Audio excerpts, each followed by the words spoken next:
Buy-to-let property investing in the UK is not dead in 2024. In fact, it's very positively alive. In this video, I'm going to give you 5 reasons why buy-to-let property investing is alive and 5 reasons why you should be expanding your portfolios into 2024 and beyond. Hi, my name is Ranjan Bhattacharya. I've been investing and developing properties for the last 30 years. You may have seen me on the hit Sky TV show Property Elevator or attended the Baker Street Property Meet, our property networking event in central London. There's been a lot of doom and gloom talked about buy-to-let in recent years, and there's been a lot in the media about landlords selling up.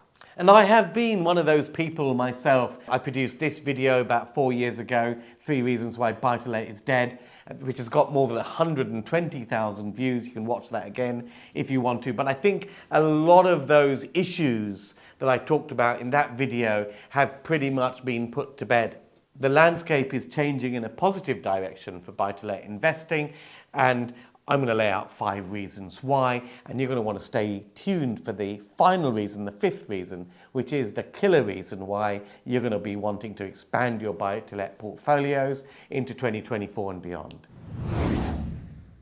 So reason 1 why buy-to-let is most positively alive, well, the dreaded ruling by the environmental fundamentalists to make sure that all rental properties have an EPC performance rating of C has been scrapped by Rishi Sunak. That in itself is an absolute game changer. It was worrying that for many buy-to-let landlords to confirm with this silly tick box legislation, which really means naff all.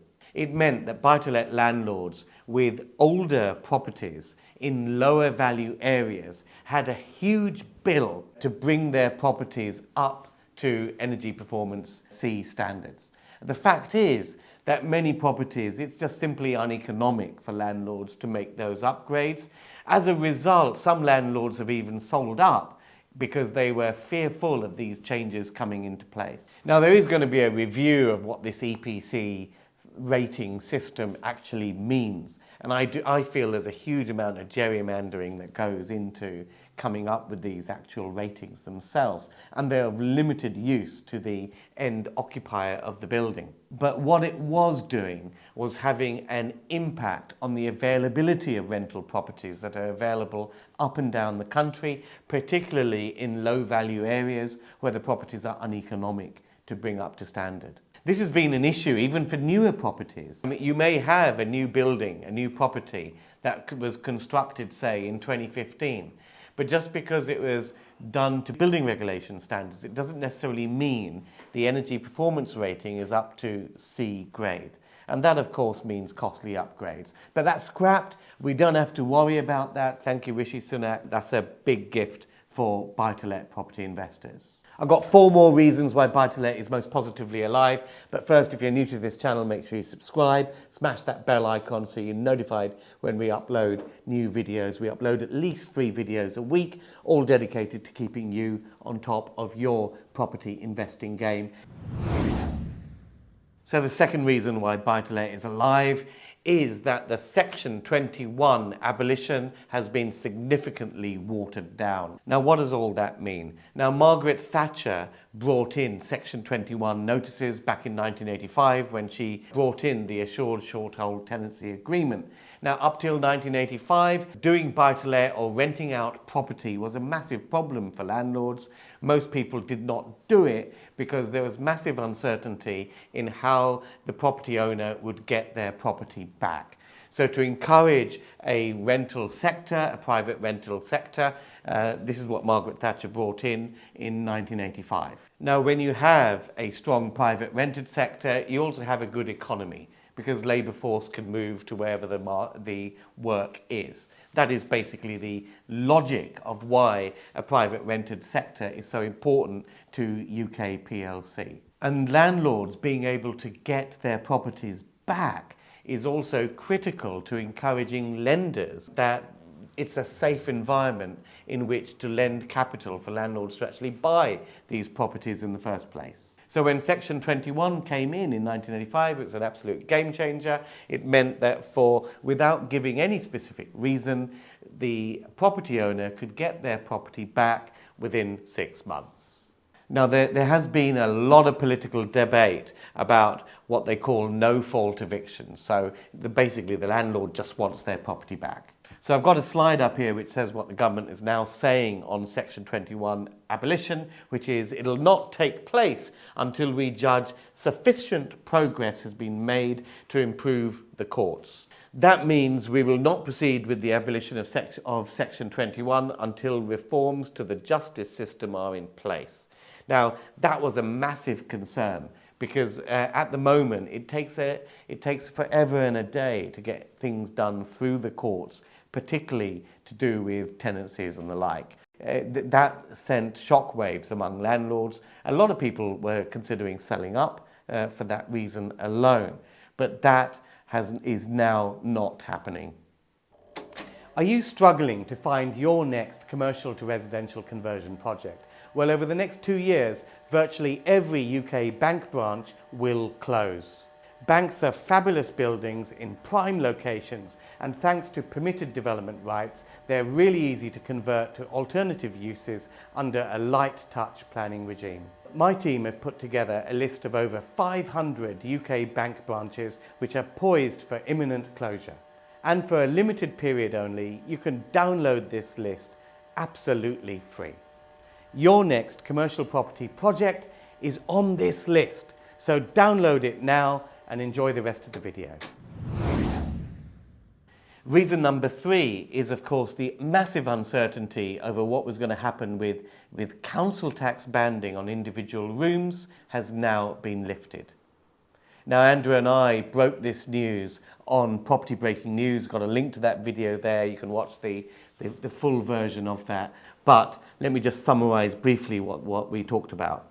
Now, a lot of councils desperate to raise money have been trying their luck really and saying that if you rent out an individual room in a property, then that has to have council tax banding at band A.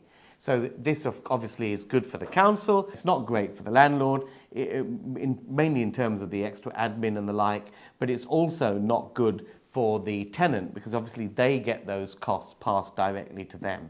And what was proving very unfair was that some councils were implementing this quite vigorously and some councils were not. And also within a local authority, it was very patchy how this was implemented. So I can have a property on number 53 Acacia Avenue and the council has decided to band all my HMO rooms at band A. And you may have a property at 49 Acacia Avenue, but they haven't come to you to band your rooms. So what that means is if I've got a room in my property on the market, you've got a room in your property on the market, mine is uncompetitive. It introduced that unfair playing field, unlevel playing field within a local authority and across different local authorities, and there was huge uncertainty among landlords about whether that HMO model was still viable. Now, housing in multiple occupation is a great strategy for intensifying the rental cash flow on one dwelling. And with this cloud of uncertainty now lifted, this breathes massive life into the HMO strategy into 2024 and beyond, particularly with rental demand soaring and a distinct lack of 1- and 2-bedroom flats in many areas. So reason number 4 why Buy-to-Let Alive is rental demand. Rental demand has been going through the roof in recent years, and that's because a lot of landlords have sold up. There's been lesser new supply of rental properties coming onto the market, and supply and demand has meant that rents have increased. I've got a lovely little graph here, which is a forecast of rents between 2023 and 2027, which are forecast to increase by 18.2% over that period. And that's all very, very good news. You've got rents going up. Obviously, we've had recent inflation working its way into the system, and we've got a good balance between supply and demand, which is ensuring those levels are up. Also, it also means that void levels are down. That's an important thing. The massive rental demand means that property investors are not experiencing voids. Most of the landlords I talk to are experiencing record low voids that they've never experienced at any other time in their careers as property investors. And that obviously kicks into the bottom line of the rental portfolio profitability. And then we got reason 5, which is the inflation and interest rate outlook over the next few years. Now, we have had a lot of doom and gloom in the last couple of years with interest rates and inflation at record highs. But what we need to have a look at is the outlook for both inflation and interest rates over the next few years. But I'll also share with you a very, very key point about inflation. We are told that inflation is bad news, and it is. I mean, the price of pasta is going up, rice is going up, everything's going up. And inflation, of course, is affecting all of our lives when we go and buy something. But we need to understand the effect of inflation on debt, and particularly debt for buy-to-let property investors or any business owner with debt. For those guys and girls, inflation can actually have a positive effect. Think of it this way. If you borrowed 100 grand 2 years ago to buy a property, which was income producing and produced a surplus rental income. Now, that 100 grand's worth of debt with 10% inflation now has a real value of 90 grand. If you're taking out debt in an inflationary environment and you're using that debt to acquire income producing assets which produce you positive cash flow, then what you end up with over time is inflation actually having a positive effect to the real value of your underlying debt that you have. And this is going to be the big thing that you guys can capitalize on throughout 2024, because we're seeing a cusp, a change in direction. The worst of the interest rate cycle is pretty much coming to an end, and inflation is certainly on the decline. But the effects of that good news obviously will take some time to work its way through the system. So for savvy investors who pick up on this stuff, they will really be able to make hay, particularly through 2024. Now let's have a look at this graph, which shows Bank of England base rate prediction by a research firm, Capital Economics. Now they are predicting a base rate coming down to 3% by 2026. I did a full video on interest rates, and I'll leave a link to that here. You can watch that one afterwards. But we can, and I said in that video as well, that you can see this in the way long-term money is being priced right now. 5-year fixed rates are lower than the current rate today, which means that the market sees a downward turn for interest rates. Well, why is that? Well, inflation is on its way down. The current rate of inflation, according to the Bank of England, is 4.6, and from their website, they are showing that by the end of 2025, they should be down to their target rate of inflation, which is 2%. So what does all that mean? We're coming to the end of this high inflationary cycle, the high interest rate cycle. That hasn't fed into the market yet. The direction of travel is that inflation is going to come down to its 2% target. Interest rates are also going to settle down at possibly 3%. But all this damage has worked its way into the system. It's meant that inflation has made the value of debt that you've built up cheaper. It's also had an upward effect on rents, which is going to continue through the system, not so much due to inflation, but because of the lack of supply. Let me know what you guys think in the comments below, whether you agree, disagree. Also smash that like button. But to sum up, I think the penny is beginning to drop in the corridors of power, that the private rented sector is important, and buy-to-let investors need a few more carrots than sticks. So abolishing the requirement, the stupid requirement for landlords to upgrade rental properties to EPC rating, that's fantastic. Not withdrawing Section 21's right to get your property back unless a firm alternative is there in place obviously makes no sense, and they've realised that. HMO council banding was just opportunistic nonsense by cash-strapped councils to further squeeze money out of the system. Central government have said, no, it's not happening. That's great news. And the main economy indicators seem to be going in the right direction.